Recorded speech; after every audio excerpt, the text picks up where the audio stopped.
Rights आ गए तो मैं आपको पूरा फंडामेंटल राइट का चैप्टर ही पढ़ा देता हूँ, इससे बाहर कोई क्वेश्चन नहीं जाएगा। Fundamental rights article 14 to 32। Fundamental rights are justiciable, मतलब अगर आपके फंडामेंटल राइट्स का वोलेशन होता है तो आप डायरेक्टली सुप्रीम कोर्ट जा सकते हैं। Fundamental rights are defended and guaranteed by supreme court article 32 and high court article 226। तो नेशनल इमरजेंसी के दौरान सारे फंडामेंटल राइट्स सस्पेंड हो जाते हैं एक्सेप्ट आर्टिकल 20 एंड 21। अब ऐसे फंडामेंटल राइट्स जो इंडियन सिटीजन्स के लिए हैं, नॉन इंडियन सिटीजन्स के लिए नहीं, तो वो आर्टिकल है आर्टिकल 15, 16, 19, 29, 30। ऐसे फंडामेंटल राइट जो इंडियन सिटीजन्स के लिए भी हैं और नॉन इंडियन सिटीजन्स के लिए भी हैं, बट एनिमी एलियंस के लिए नहीं है। एनिमी एलियंस का मतलब अगर हम किसी कंट्री के साथ वॉर पर हैं तो उनके सिटीजन्स को हम एनिमी एलियंस कहते हैं। तो वो आर्टिकल है article 14, 20, 21, 21A, 22, 23 to 28। Classification of fundamental right. Right to equality article 14 to 18। Right to freedom article 19 to 22, right against exploitation article 23 to 24, right to freedom of religion article 25 to 28, cultural and educational right article 29 and 30, and last right to constitutional remedy article 32। right to property article 31 को delete कर दिया गया fundamental right की list से via 44th amendment act 1978। अब ये legal right बन गया है अंडर आर्टिकल 300A इन part 12 of constitution. So present there are only 6 fundamental right. Start करते हैं राइट टू इक्वालिटी से। Article 14 says equality before law means state shall not deny to any person equality before law and equal protection of law within Indian territory। Supreme Court कहता है when equals and unequals are treated differently article 14 does not apply. Article 14 में कुछ exemptions भी हैं for president and governor. President और governor पर कोई भी क्रिमिनल प्रोसीडिंग नहीं चलाई जा सकती जब तक वो अपने पद पर हैं। उनको अरेस्ट नहीं करा जा सकता and also not answerable to any court for performing their duty। Civil proceedings चलाई जा सकती हैं पर उससे पहले प्रेसिडेंट और गवर्नर को 2 मंथ का नोटिस देना पड़ेगा सिविल केस चलाने से पहले। आर्टिकल 15 सेज किसी को भी डिस्क्रिमिनेट नहीं करा जा सकता on the basis of religion, race, caste, sex और place of birth. Article 16 public employment में हर किसी को इक्वल अपॉर्चुनिटी दी जाएगी। Article 17 abolition of untouchability. Abolition of titles मतलब कोई अपने आप को टाइटल नहीं दे सकता। जैसे आज कोई उठकर अपने आप को टाइटल दे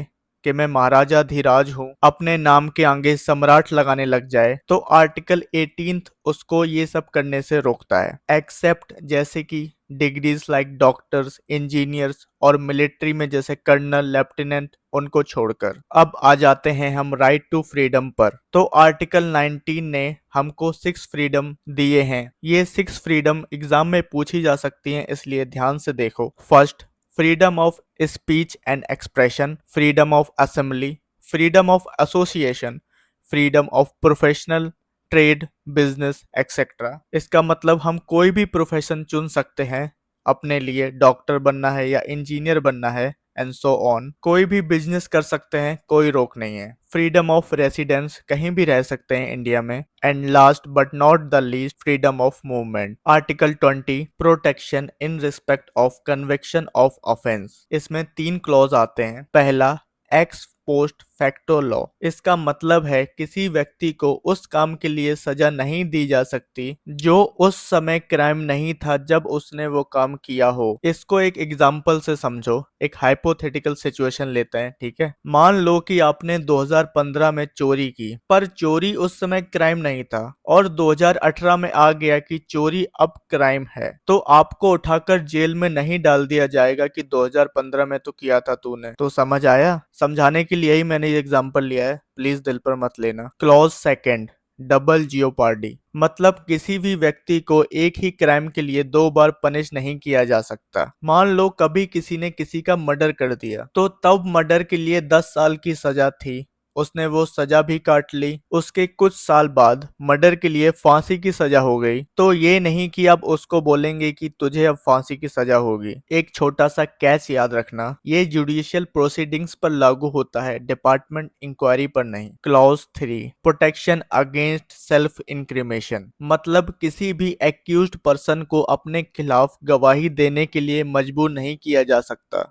सिर्फ एक्यूज्ड को ये प्रोटेक्शन मिलता है, विटनेस को नहीं। ये protection DNA test, fingerprints, handwriting sample पर लागू नहीं होता। एक बार रिवीजन कर लेते हैं आर्टिकल 20 का। आर्टिकल 20 क्रिमिनल लॉ पर अप्लाई होता है, सिविल पर नहीं। ये right citizens plus non citizens के लिए है। ये इमरजेंसी के टाइम पर भी वैलिड रहता है। आर्टिकल 359 के तहत सस्पेंड नहीं होता। इसका मेन फोकस है फेयर ट्रेल और लीगल प्रोटेक्शन देना। Article 21 protection of life and personal liability, citizens plus non citizens दोनों के लिए है। Justice KS versus union of India case 2017, right to privacy को आर्टिकल 21 का पार्ट डिक्लेयर किया गया। सुप्रीम कोर्ट ने प्राइवेसी को फंडामेंटल राइट माना। इंपॉर्टेंट पॉइंट, पहली बार राइट टू प्राइवेसी का concept Kharak Singh versus state of UP 1962 से मिला था। एक इम्पोर्टेंट क्वेश्चन फॉर प्रीलिम्स, अगर प्रीलिम्स में आया कि गोल्डन ट्रायंगल कौन से आर्टिकल को कहते हैं, तो आर्टिकल 14, 90 और 21, ये तीनों को गोल्डन ट्रायंगल कहते हैं जो एक व्यक्ति के फ्रीडम और डिग्निटी को प्रोटेक्ट करते हैं। Article 21A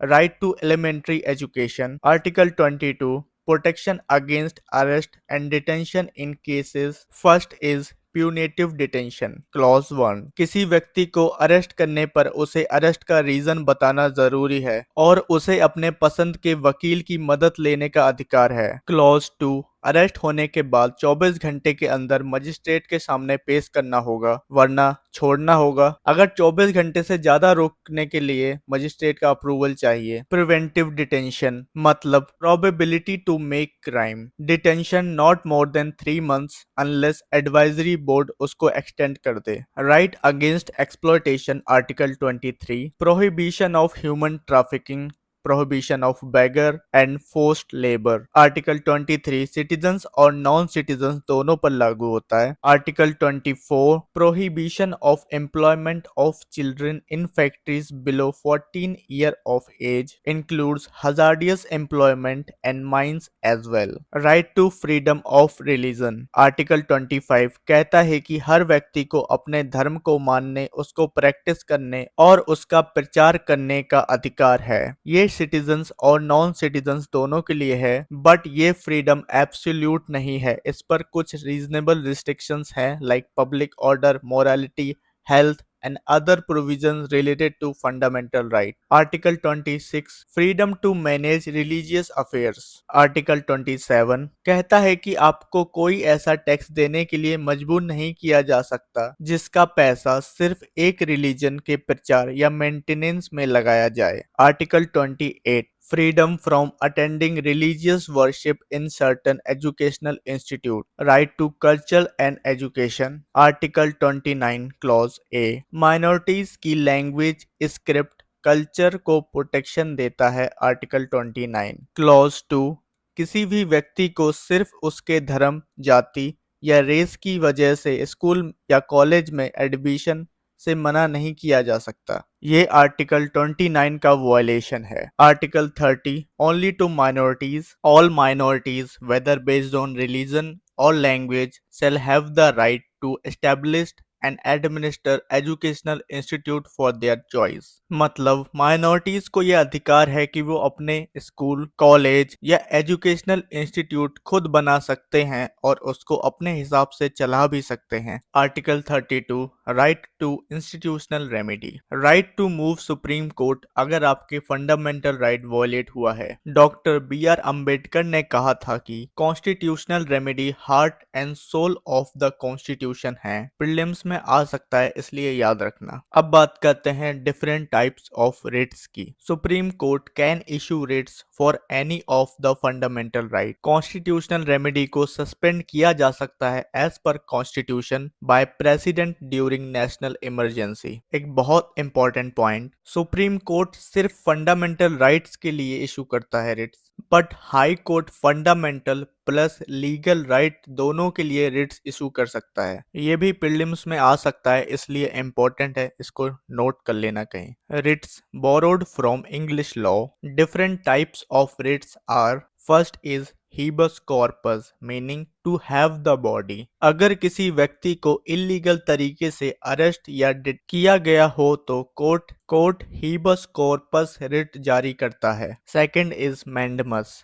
meaning we command. ये रिट किसी पब्लिक ऑफिशियल या अथॉरिटी को उनका लीगल ड्यूटी फुलफिल करने का ऑर्डर देता है। This writ can not issue to private person. For example, अगर आरटीओ लाइसेंस बनाने से मना करे बिना रीजन के तो कोर्ट मैंडमस जारी करेगा। Third is prohibition means to forbid. ये रिट लोअर कोर्ट या ट्रिब्यूनल को उनके ज्यूरिसडिक्शन से बाहर काम करने से रोकता है। फॉर एग्जाम्पल, कंज्यूमर कोर्ट अगर एक क्रिमिनल केस सुन रहा है तो हाई कोर्ट प्रोहिबिशन रिट देकर उसे रोक सकता है। Fourth is certiorari meaning to be certified. अगर लोअर कोर्ट या ट्रिब्यूनल गलत तरीके से केस सुनकर डिसीजन दे देता है तो हाई कोर्ट उसे डिसीजन को कैंसिल कर सकता है via certiorari. Last is quo warranto meaning by what authority. ये रिट पूछता है कि कोई व्यक्ति किस अधिकार से किसी पब्लिक पोस्ट पर बैठा है।